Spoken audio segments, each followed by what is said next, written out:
I'm Theo. And I'm Juliet. And this is Apologies Accepted. We offer an entertaining look at some of the big issues in history by examining public apologies of the famous and infamous. We're looking at politicians, serial killers, actors, and you. Send us a public apology you would like to make, and we'll read it on the air and give you a chance to redeem yourself or just get some guilt off your shoulders. We're here for you. Once a week, maybe more if you're really, really sorry.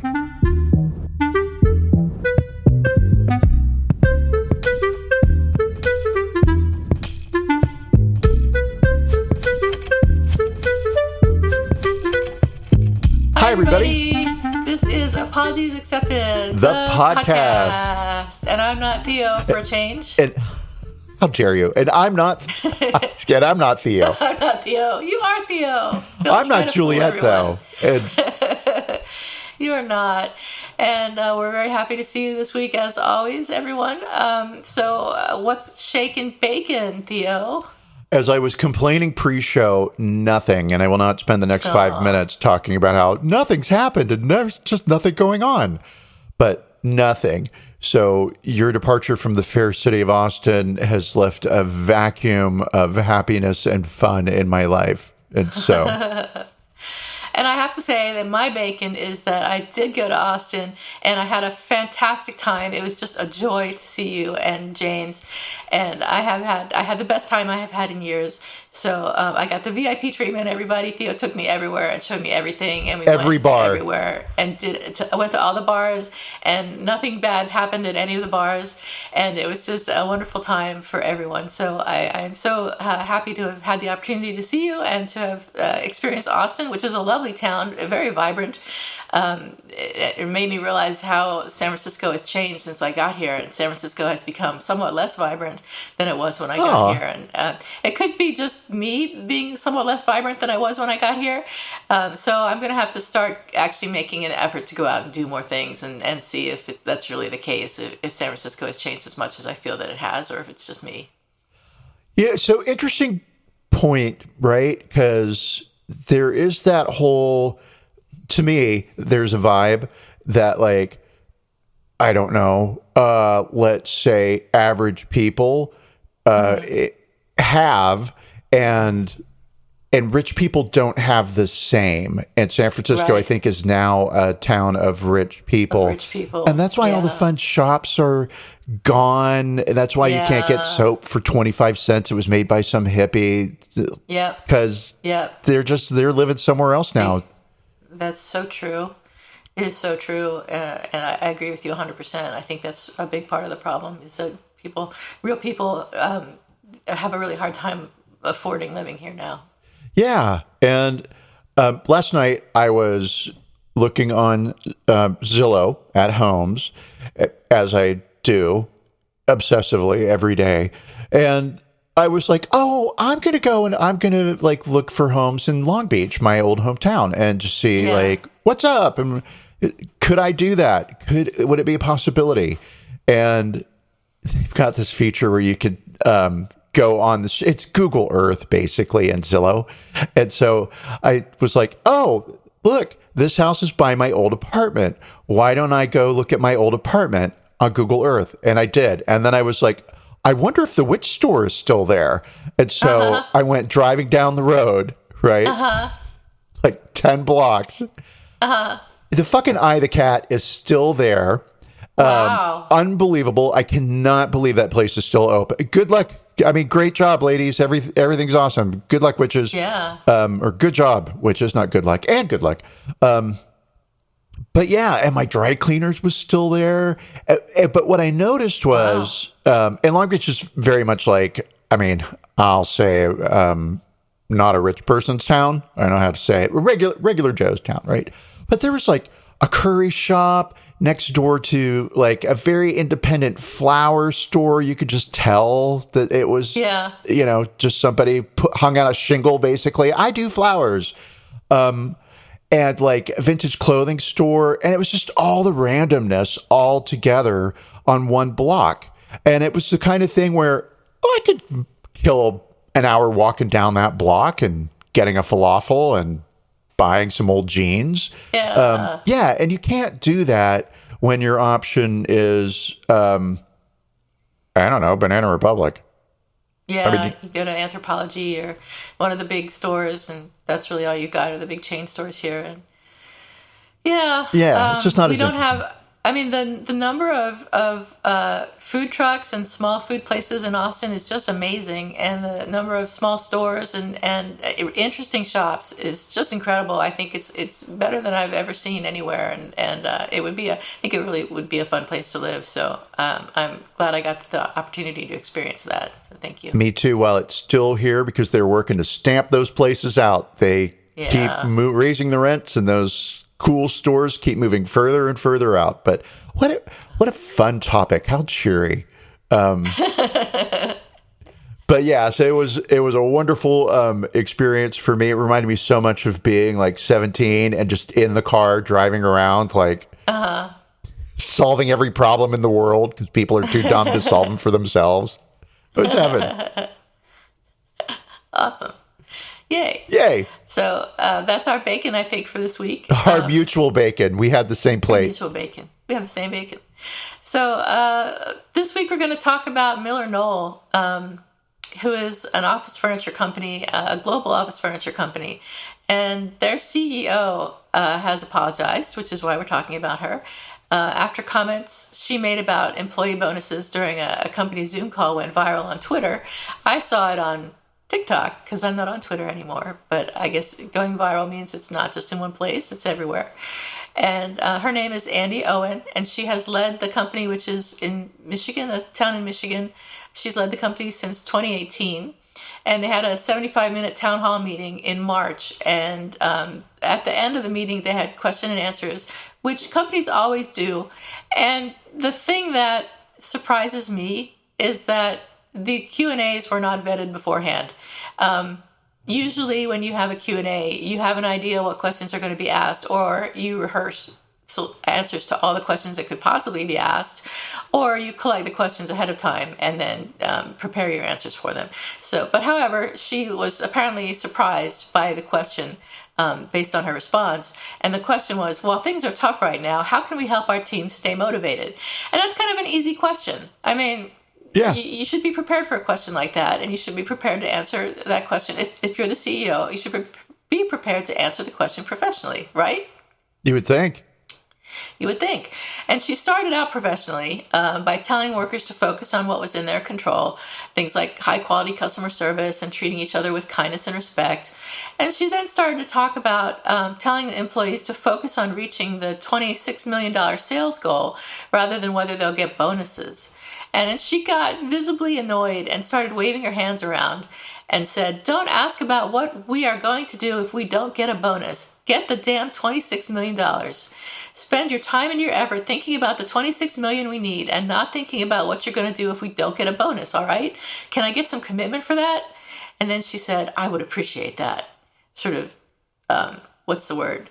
Threateningly, in my opinion. And she went on to say, "I had an old boss who said to me one time, 'You can visit Pity City, but you can't live there.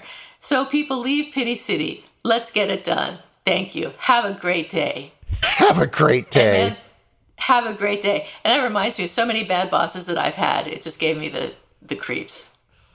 It definitely sounded familiar to me, although maybe not the leave Pity City, which I've got to say, that's great. But the whole like being out of touch with the reality that the workers are dealing with. And Yeah. I get it. I totally get it. Right. Like some people do need their bonus in order to have Keep up their extra lifestyle. cash. Yeah. I mean, Yeah. keep up their lifestyle. You should never have a job where you're dependent upon the bonus to help you meet your minimum standard of living. So the bonus Right. is always the icing on the cake. Cool. Right. And But the bonus is important to some people, especially the people who make less money than others, and it should be recognized by the CEO that sometimes the bonus is something of importance to people. It's not just a nice thing to have. well, especially since most CEOs bonus compensates for their salary. So a lot of CEOs earn a salary of like $1 million, but their bonus Yeah. will be $20 million. Bringing Right. out like, could it do some math here? $21 million. And in a year. Good job. Yeah, thank you. And so, I mean, I like, on one hand, I absolutely get her perspective, which is, hey, you guys, you might make your bonus if you make your target sales. Yeah. And that's what motivation will do. That motivation will drive you to make your target sales and lean on each other and help each other. Hey, my client's not buying as much this year. What can I do? Oh, just drive out to their warehouse and set all their furniture on fire, and then they have to buy more. Right? That's thinking out of the box. That's how you make money. And And that wasn't the message at all. It was very much make this $26 million. But what I don't get is, if they make the $26 million, do they get bonuses? I get she makes her bonus. That's what that was all about. Make that damn money. Make me my damn money. Make me my money. Make me my money. So their company has been experiencing a drop in sales because businesses obviously have, since the pandemic, moved to a hybrid or remote working model and have cut back on spending on things like office furniture, and their real estate footprint is getting smaller since people are working remotely and lowering demand for office furniture, like I said. So the CEO, Andi Owen, has tried to cut costs for the company in a number of ways as the share price has gone down. They closed a manufacturing plant in Wisconsin and laid off 162 employees and shifted their focus to a more hybrid, collaborative work environment and focusing additionally on online sales rather than sales in stores.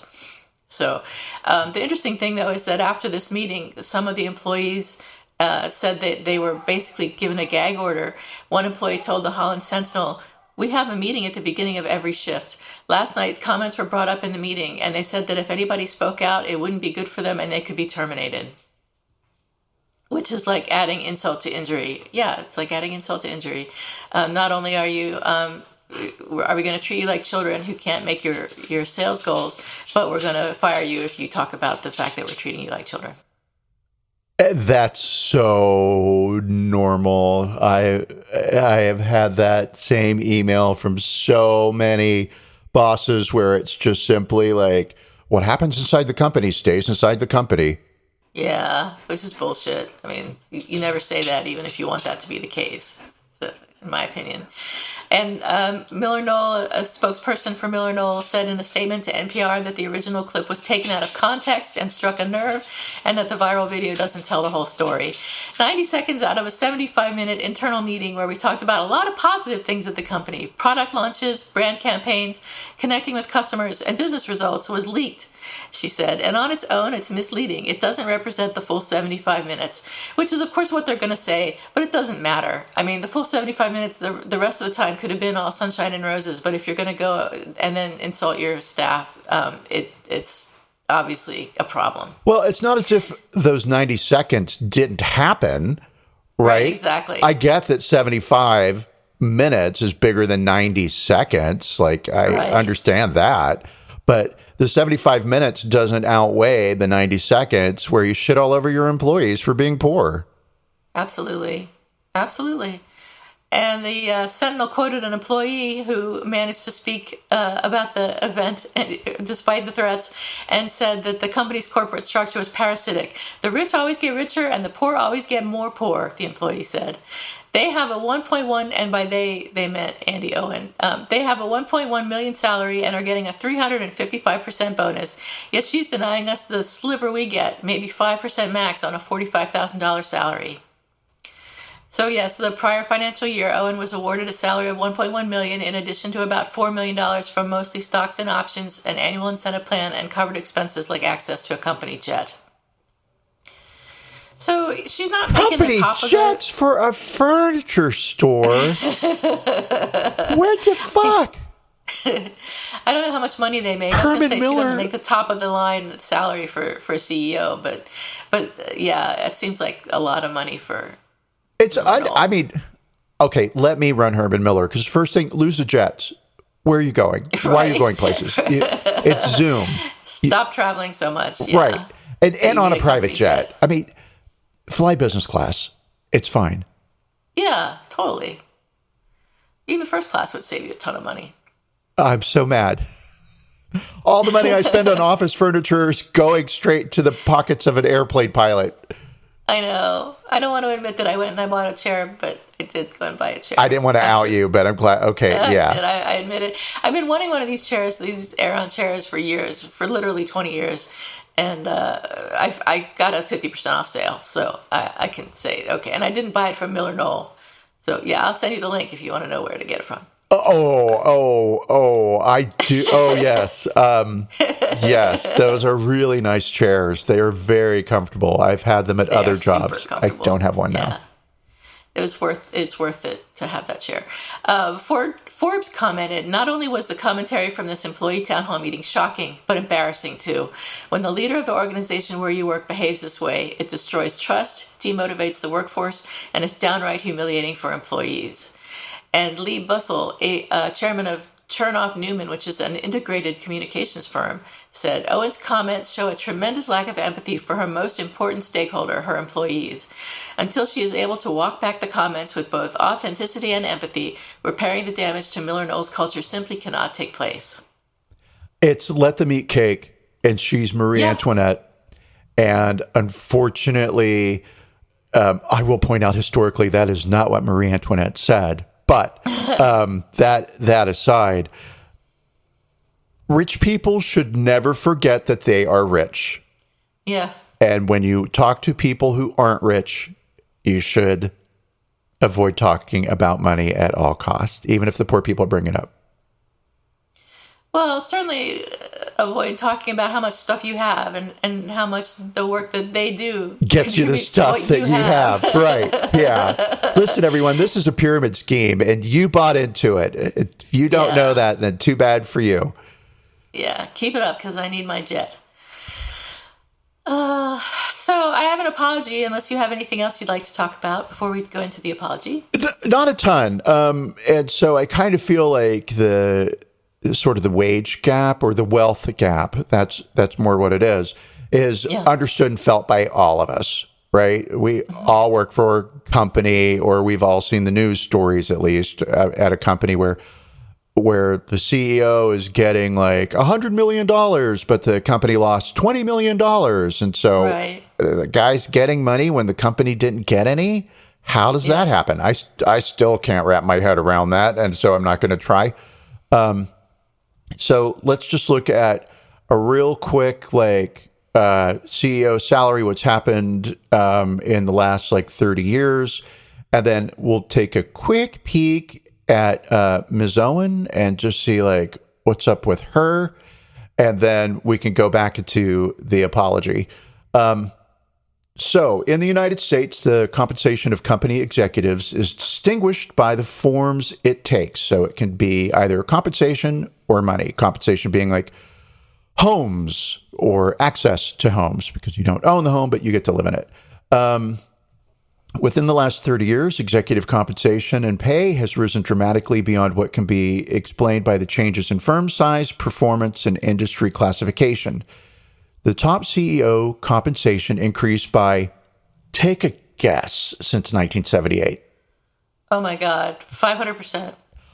Double that. What? It's increased by 940%, which is close to 1,000. So when you said 500 and I said double it, that feels fair. I know I'm bad at math, but my God, 940% since 1978. In 2018, the average CEO's compensation from the top 350 U.S. firms was $17.2 million. Wow. The typical worker's annual compensation grew just about 12% within the same period. It is the highest in the world in both absolute terms and relative to median salary in the United States. So the wealth gap in the United States is real. It's here. Wow. And I'll say I'm sure. In another 30 years, it'll be more apparent. It'll be more evident. And we're going to see potentially maybe kind of what you see in Brazil, which is the poor people all live in shacks in the hills and the rich people all live on the beach. And those hills are filled with people in homes. And those beaches are pleasantly empty because there aren't that many rich people running around. Which I don't understand. We outnumber them. Let's just eat the rich. Okay, so highest paid CEOs. In 2012, the highest paid CEO in the United States was Larry Ellison of Oracle, which is a computer company that has something to do with the meeting industry. I'm not sure. But Larry Ellison made $96.2 million. That's in compensation for a year. Wow. That year, the top 200 executives earned a total of $3 billion in compensation. You're good at math. What's $3 billion divided by 200? Something. Perfect. A+. The median cash compensation was just a paltry $5.3 million. The median stock and option grants were $9 million. Okay, well, we're talking millions. That's nice. In 2018, the highest paid CEO in the U.S. was Elon Musk of Tesla. Boo, boo, Elon. Ooh. Elon Musk earned a total of, take a guess what his compensation was in 2018 from Tesla. I can't even begin to guess. I have no clue. $2.3 billion in compensation. Jeez. With a B. Oh my God. $2.3 billion in compensation. Holy shit. That's insane. What person is worth 2.3? Nobody. Well, that's terrible too, because listen to me. What person's worth 2.3 billion, right? Well, everyone, right? Right. Everyone's We're all worth 2.3 worth, billion. yeah. That's Or it. nobody's worth 2.3 billion. Whose work efforts? Who in the I mean, that's world? just insane. Everybody has a certain number of hours in a week. They're the same number of hours in a week. There's no way that any one person could work that much more or that much better than everybody somebody else working at combined. McDonald's. Right. Yeah. Like, I don't know. If I brought peace to the Middle East, right? Right. Would that be worth 2.3 billion? Probably not. I'd get a prize. I'd get that medal. Yeah. You'd get a prize. But I wouldn't get 2.3 billion. I'm really angry now they won't give me 2.3 billion for bringing peace to the Middle East. Okay, so in 2020, the Wall Street Journal reported that the median pay for executives at 300 of the biggest U.S. companies reached $13.7 million, which was $1 million more than the year before. Wow. The highest paid CEO out of companies on, I'll just say Wall Street, highest paid CEO out of companies on the S&P 500 in 2020 was Paycom CEO Chad Richardson. All right, I just don't even care because I don't see any money listed out here. DoorDash CEO Tony Xu, XU, I hope I'm not pronouncing that wrong, but who cares? Because, ready? Earned the most in 2020 with pay packages of $1.1 billion and $1 billion. So For DoorDash? DoorDash CEO got a total. No idea they made that much money. $2.1 billion. Well, they're not tipping their drivers, right? And so that's where that money's going. God. I mean, what the fuck, right? So again, how in the world is one person's effort worth that much money compared to the thousands of other people that are there working and smiling and handing you your dinner, right? Right. So cool. So going to Andi, I looked on her Instagram, which shockingly is private. However, I did get something off of it, which she wants me to know, or anybody that happens to get to her page. And she is a mother, wife, design addict, champion of the planet, defender of equity and inclusion. Oh my God. CEO, MillerKnoll. Wow. Defender of equity? Yeah, I don't think so. Oh, okay. Let's see. And then this is from a bio that I tripped over. It had some pretty good factoids in it.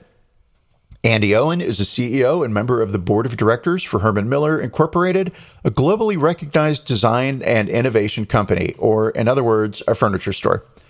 Owen was appointed president and CEO in August of 2018, when the company started to lose money, apparently, and oversees the company's aggressive growth strategy to reach untapped market potential around the world.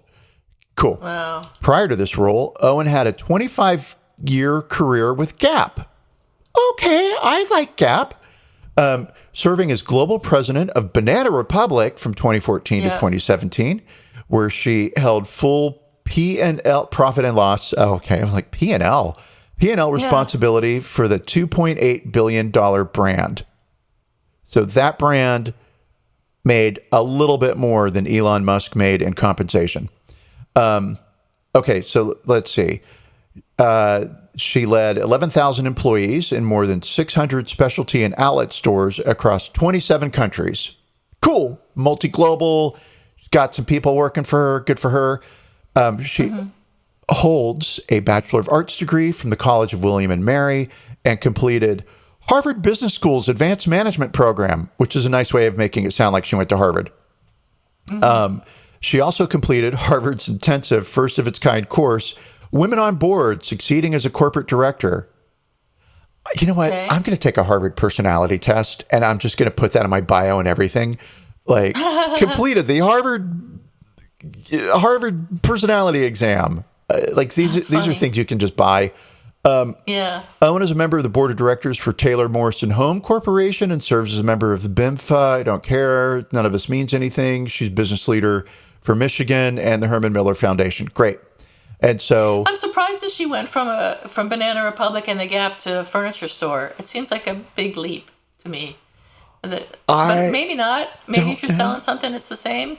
Whatever you're selling. I'm going to say this and not to beat her up because, I mean, she's making money and she did that Harvard thing, which I have not done.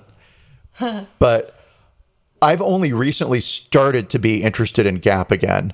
There were years that I did not go into Gap. And I mean, 20. Yeah, sure. Right. But prior to that, I used to shop at Gap all the time. I mean, the clearance rack. But that's where I went. It was like, I'm going to go to Gap. There's going to be something I like. And so I don't know because I haven't studied this, but I feel like Gap lost my interest and Banana Republic lost my interest. My interest has only just started to come back, and she left in 2018. So they had a couple of years to sort of recover from her influence. Right. And now we've got Herman Miller that's not doing well. All right, let's see. So this Zoom call leaked online. It first appeared in Reddit under a subreddit called Anti-Work. And then it appeared on Reddit Facepalm, and then it got picked up by media.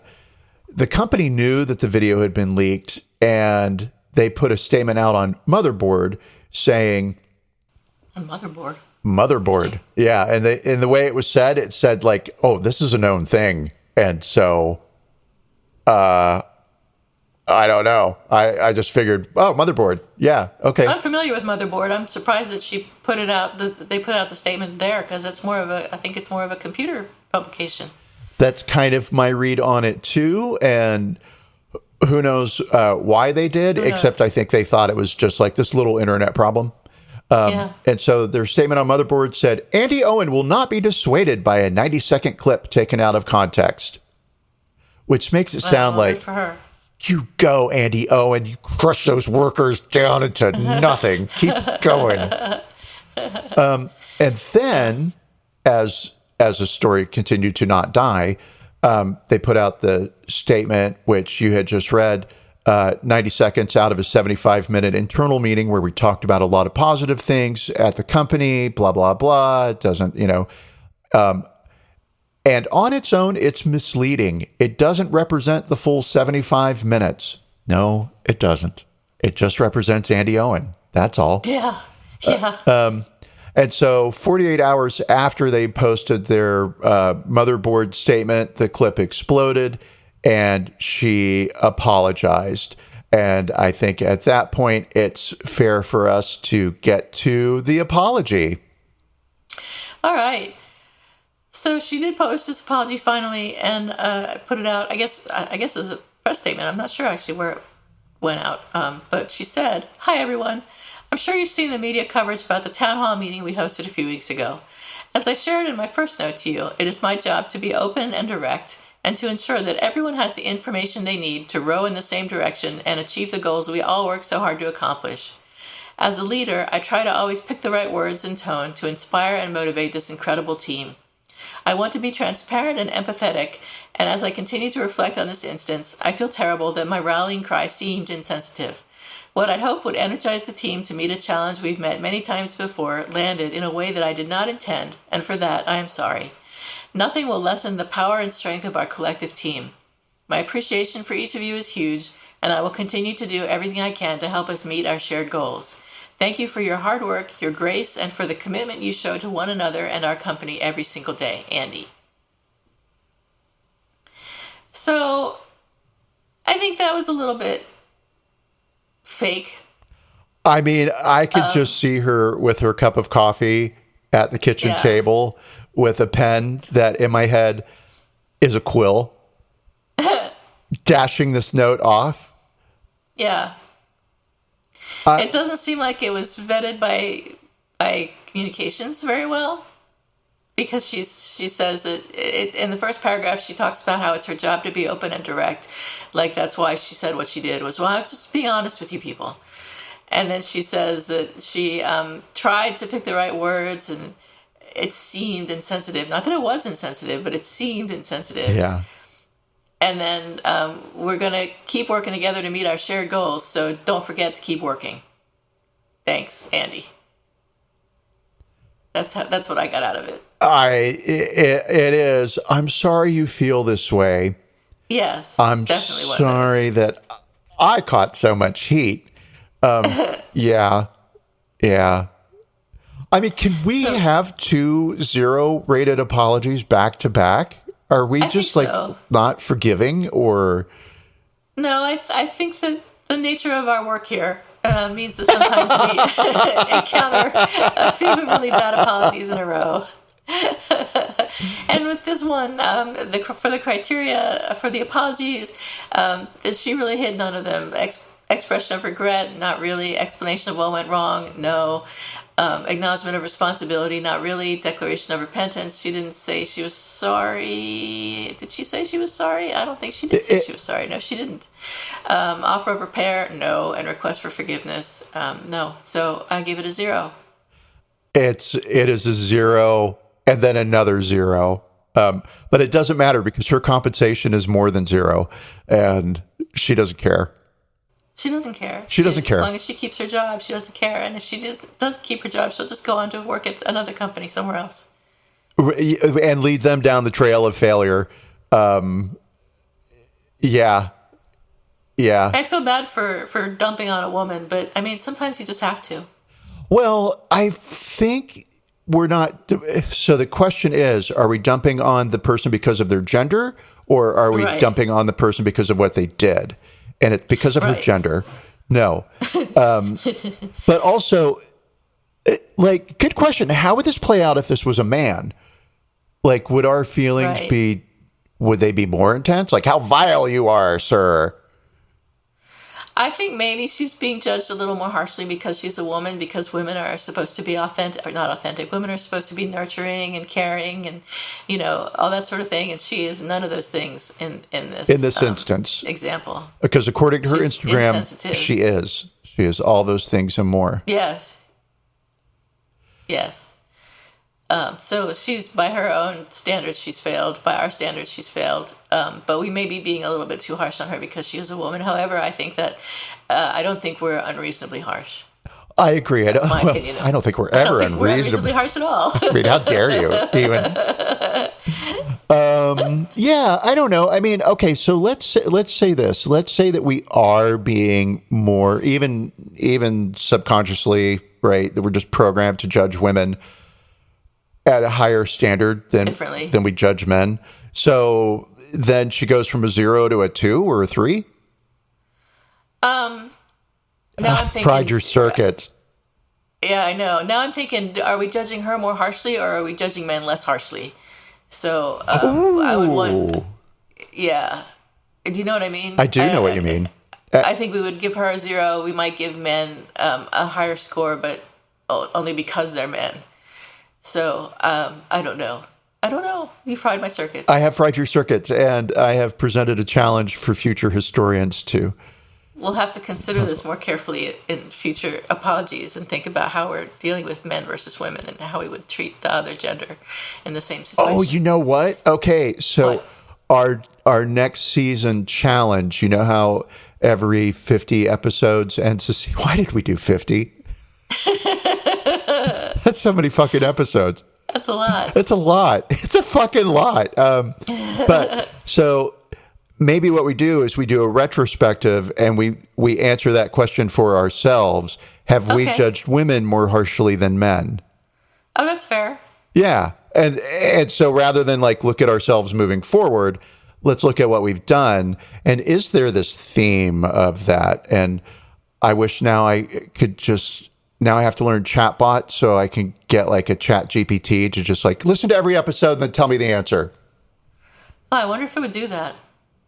Supposedly they can. I mean, supposedly they're magic and they just do whatever. Some guy was talking about he's got chat GPT looking at his finances. And really?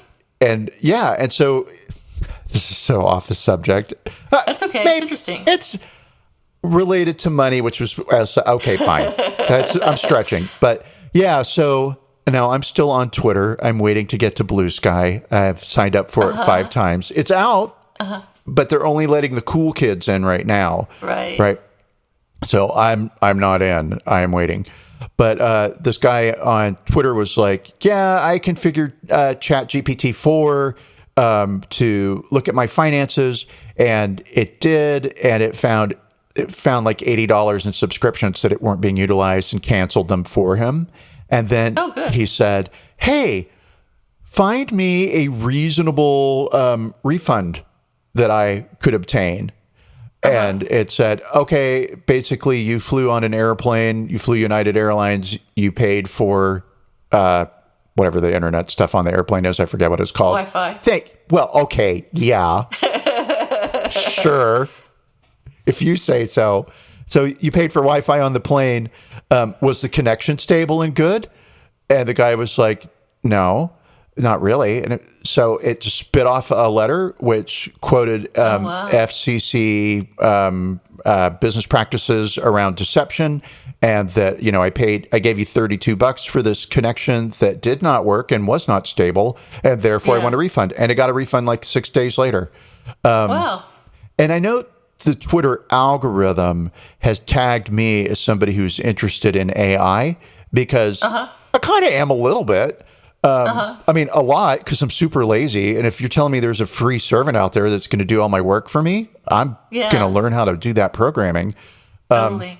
And so, yeah, interesting. So maybe there is a way that Chat GPT, let's get Brent to do it for us. He's a producer. Okay. All right. We'll ask Brent to do it for us. But I don't want to give Chat GPT access to my finances. That sounds sort of scary.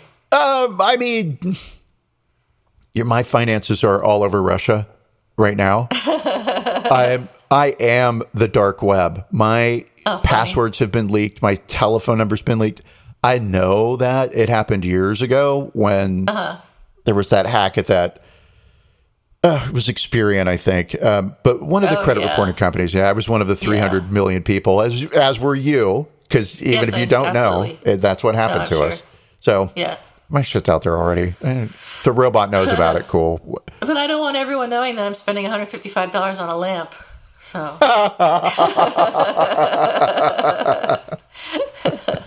I'm embarrassed. No, that's okay. So, all right. I do not have a who's sorry now or apologies expected this week. I truly tried to find one, and I'm surprised that I couldn't find one. I couldn't find anyone who needed to apologize. I don't know what's going on. My search is not as good as it usually is, or what. But everybody either already apologized or there's not an apology to be called for. So, I don't have one. But do you have one this week? I do have. I do have one. Okay. It's a downer. But we're ending on a high note, which we can't have.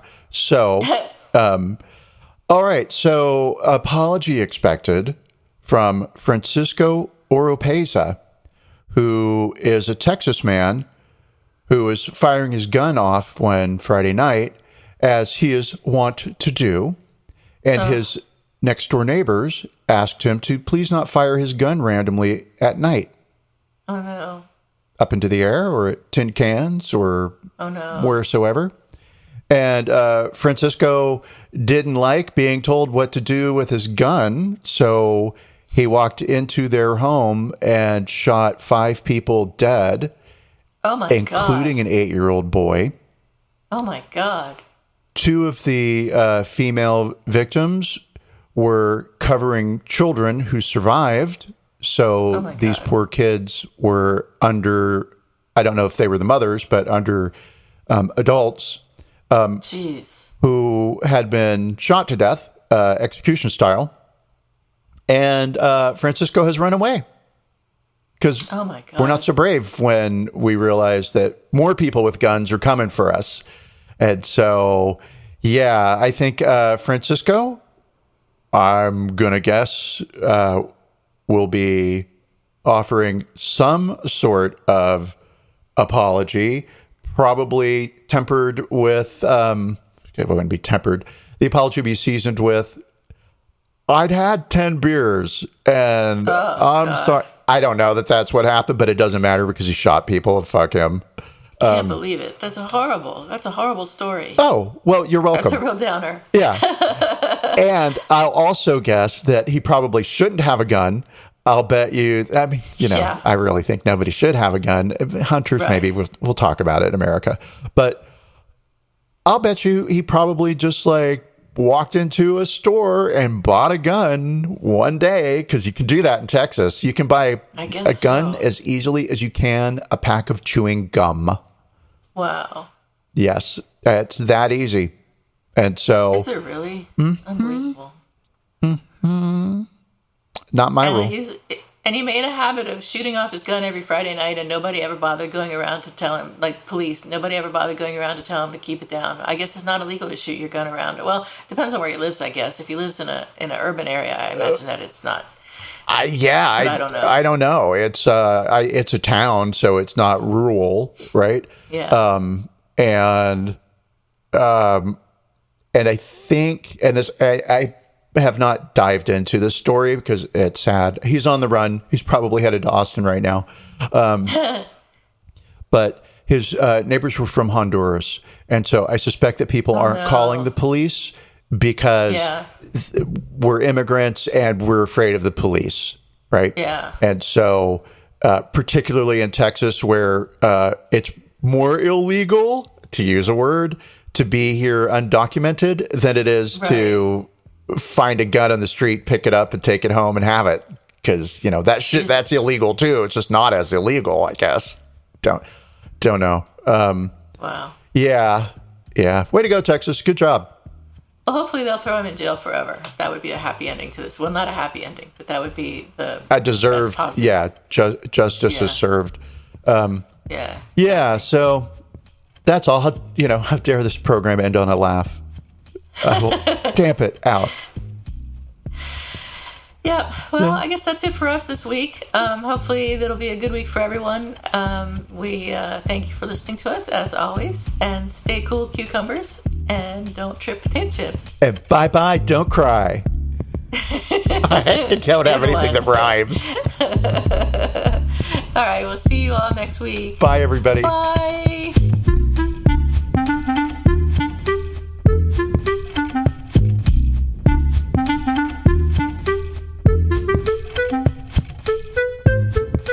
Thank you for listening to Apologies Accepted, the podcast. You can find links to the articles and the sources in the show notes. To submit an apology or find out more, visit us at apologiesaccepted.net, where you can also find our merchandise. We're on Twitter at Apologies Accepted. And on Instagram at apologies.accepted. You can support our important work at Patreon.com/Apologies Accepted. And fuck Facebook.